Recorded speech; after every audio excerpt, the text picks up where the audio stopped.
So Co-op Power is a renewable energy efficiency company that is owned by its members. It's a cooperative, and the mission is to provide renewable energy that's affordable and accessible to people across all race and social economic income levels, and it also is creating a just and sustainable energy future.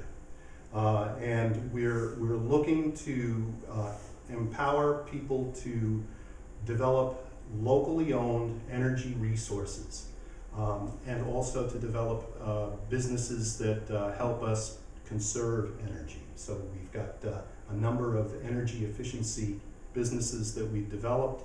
We're helping to develop one here in Worcester, and we've got one in Boston, two in Hatfield, and each one of those businesses are working with the utilities to facilitate the Mass Save program and make that accessible both to people through Mass Save, and we're also work with community action programs to help lower income folks get their homes upgraded as well. So the key to our growth is, well, let me just say also we have a community-owned solar system in Vermont, in Brattleboro, and we have a biodiesel plant of our own that we have been building for almost 10 years, or we've been raising money for it for 4 years and building it for 5. And that project is very close to being completed, and will then be a source of renewable energy that will burn cleaner than #2 home heating oil, and help Western Massachusetts residents who use oil to heat their homes to displace their consumption of home heating oil.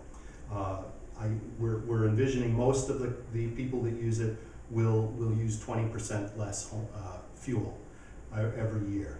Then we also we will also have pioneers who are using who will use 100% biodiesel in their heating systems. And of course, the fuel is also usable in diesel vehicles. And a number of you here I know, or I've ridden in Danya's car. Diesel vehicles are another consumer of biodiesel product from the plant. And what makes it different from agricultural biodiesel is the business model calls for the collection and the processing of recycled waste vegetable oil from all of the restaurants and food processing and home use in the region. And as it is successful, it's scalable to other communities, Eastern Mass, Worcester. There's potential interest in Southern Maine, and so we have a charter to create a region-wide cooperative of renewable energy and energy efficiency businesses throughout New England and New York State. And the key to our growth is and our success is to organize locally and get local people to participate as members and owners in these assets. So that's the local organizing council that Brian's going to be talking about more specifically for Worcester. Do people have any specific questions, detailed oriented, that they would want me to talk about? I mean, we can talk about, how much we're planning to produce and how much this has cost, But I'm here I can be responsive to what people's questions are. Does anybody have any questions? Do we want to do questions at the end? At the end, yeah. At the end. Makes sense. Okay. Okay. So the biodiesel plant is going to produce 3.75 million gallons of fuel a year. 10 minutes. I'm at 10 minutes? Yeah. Okay, so let me just, finish up. we've Take got, your time. yeah, it's 3.7 million gallons a year. It's a $3.5 million project. There's the member equity, the in the project is about $250,000, and member loans are close to $500,000. The rest of the plant has been financed through grants and local community fund loans, and we are waiting on we've raised basically $2 million of and put that into the building of the plant, and the only thing left that we have to do is build out the offices and run the electrical system that connects all of the pieces, and we're waiting on a $500,000 grant on the state that looks very, very promising. So it could be that we will have that operational by the fall, and that's what we're hoping. It's exciting. Yeah. You're on. You're up. Okay. Well, when Judy asked me to speak at this, I only agreed if she would give me a little insight. I've only been doing this for a year, and she's been doing it a lot longer, so I asked for her help, and she sent me a nice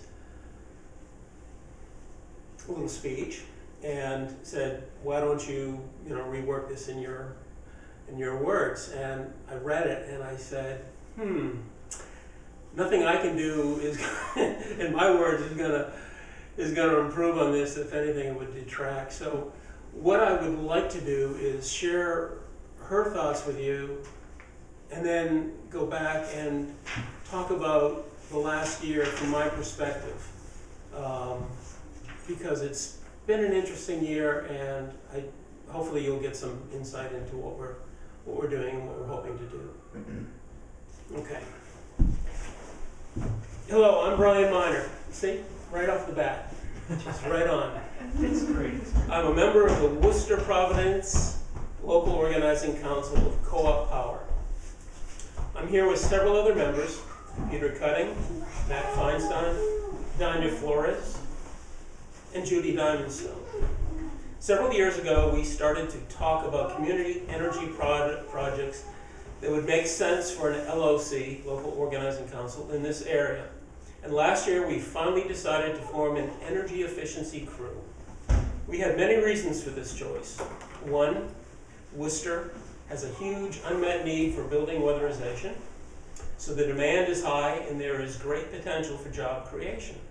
Two, several of us who were interested in the LOC already had experience doing energy efficiency work, so we had a small but important source of labor to start a crew.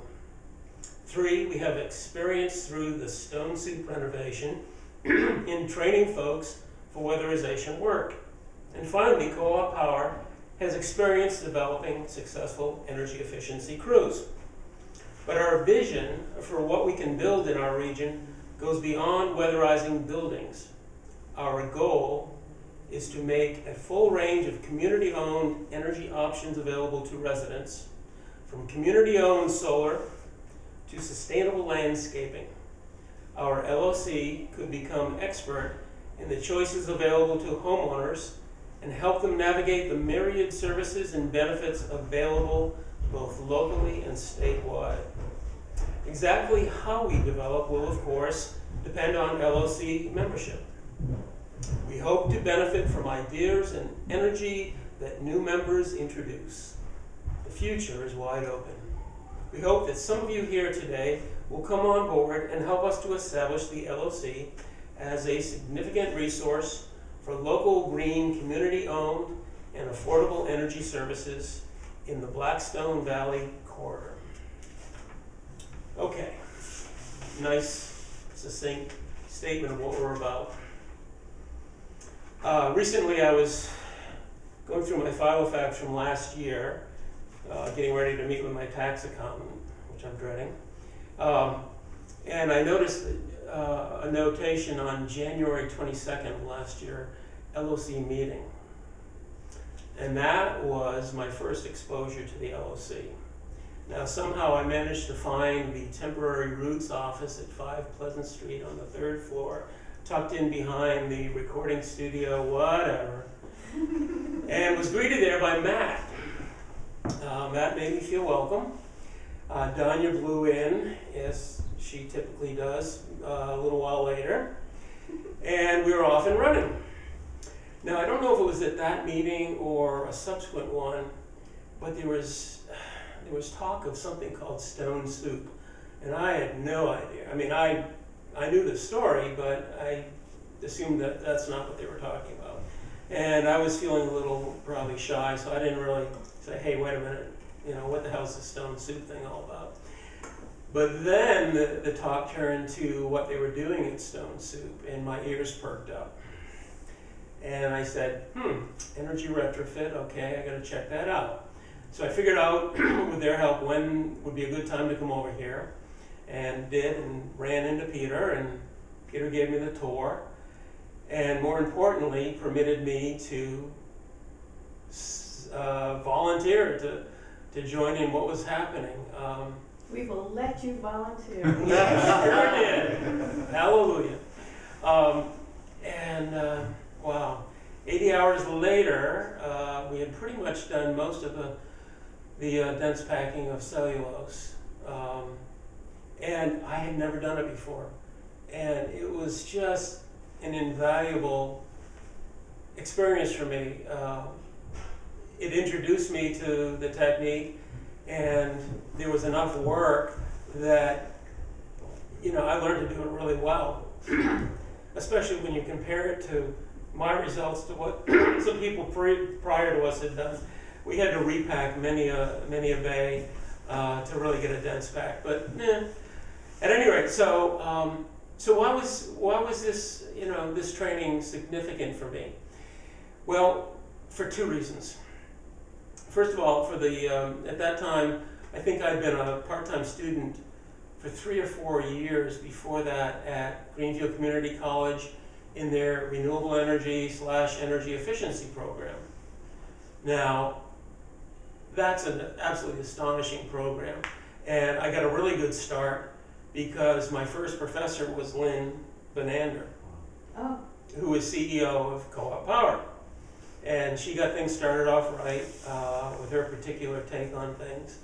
And then I was also lucky in having my advisor was Peter Talmadge, and I consider him a mentor. Peter has since retired, but fortunately still fields questions when I've got an insulation query. I can call him up and say, hey, I'm doing this and that, and is that okay? And he says, mostly he says yes, but so that was just a wonderful program. But if I had any criticism of it, it was that it just was not enough hands-on experience. Now, yeah, academia, it's hard, I'm sure, for them to create opportunities. And they're certainly not going to let you do dense packing for 80 hours or anything for 80 hours. But that was a real drawback. So the training that Peter gave me sort of just, segued in with that. And in fact, if I was to do that program over again, I think I wouldn't do it at all unless I was working in the field at the same time, because maybe it's the way I learn, but for me, I want to be able to plug what I'm learning directly into what I'm doing, and that wasn't happening. So that was invaluable to get that hands-on experience. And then, another reason it was significant is I just completed an insulation job. I was telling Peter about it earlier, for a fellow church member, and redoing her basement, air sealed the hell out of it, and dense packed it on my own, and was really pleased with the result. And that's entirely because of the training I got here. The only thing that I would have done differently maybe is done it with a crew because I was running back and forth between where I'm dense packing and where the machine is filling it up, and so a crew would be nice. So if we ever, you know, get to the point of having a crew, that'll be like heaven, but we'll see. You will. So it was about this time that, in the process, that we, as an LLC, were starting to feel our way towards selecting a project that we would focus our main energy on. And I honestly, I cannot tell you what some of the other options were, because as soon as someone said weatherization crew, I like, that's it. You know, it was an obvious choice. As Judy said in her comments, unmet need in this area is huge.